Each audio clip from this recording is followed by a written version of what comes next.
Kdor je ta kruh, bo živel vekomaj. Po pravici povedano, nimam preveč rad velikih trgovinskih centrov. Tiste dolge, neskončne police, na katerih se najde vse, me vedno malo zbegajo. In ko sem na sredini tega centra, ne vem več niti, kaj sem prišel iskat.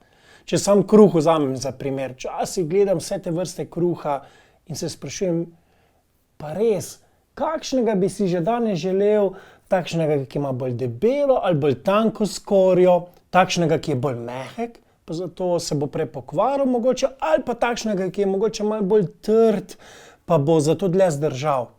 Kaj pa, če bi vzel polnozrnatega ali pa onega čist belega? Ja, tudi s preveč kruha, pa preobiljem kruha, je včasih težava. Z enim kruhom pa nikoli ni težava. Z božjim kruhom, svetim kruhom, sveto hostijo.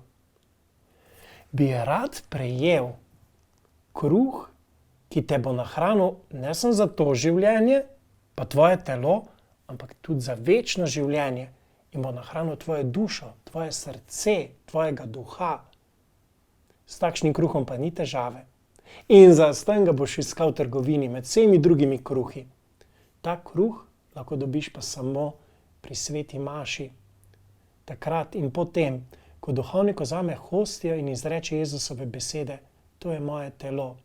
In ta kruh postane drugačen, popolnoma spremenjen, sveti kruh, Kristusovo telo.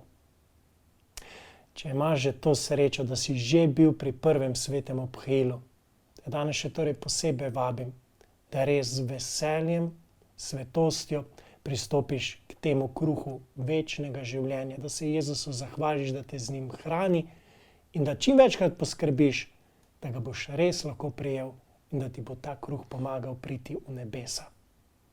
Želim ti lep in blagoslovljen praznik.